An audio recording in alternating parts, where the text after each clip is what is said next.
আপনারা যারা fatty liver আক্রান্ত আছেন, গ্রেড 1 বা গ্রেড 2 তে আছেন, তাদের আসলে ঘাবড়ানোর কিছু নাই।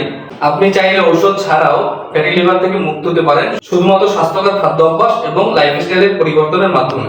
আপনি যদি ফ্যাটি লিভার থেকে বাঁচতে চান, তাহলে আপনার সর্বোত্তম কাজ হচ্ছে অস্বাস্থ্যকর খাদ্য অভ্যাস থেকে বেরিয়ে এসে স্বাস্থ্যকর খাদ্য অভ্যাসে ফিরে আসা। স্বাস্থ্যকর খাবারের মধ্যে হচ্ছে আপনার অসুস্থ খাবারগুলোকে আগে বাদ দিতে হবে, এরপর সুস্থ খাবারগুলোকে আপনার গ্রহণ করতে হবে।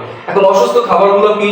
অসুস্থ খাবারগুলো হচ্ছে সকল ধরনের ফাস্টফুড, যেমন pizza, burger, sandwich, French fry, chicken fry এবং স্ট্রিট ফুড বা খোলা রাস্তায় যে খাবারগুলো পাওয়া যায়, যেমন সিঙ্গারা, সমোসা, চটপটি, ফুচকা, ভেলপুরি, ঝালমুড়ি এবং সকল ধরনের প্রসেস ফুড, অর্থাৎ কারখানায় তৈরি প্যাকেটজাত সকল খাবার আপনার বাদ দিতে হবে, যেমন বিস্কুট, চানাচুর, নুডলস, পাস্তা, পাউরুটি, কেক ইত্যাদি।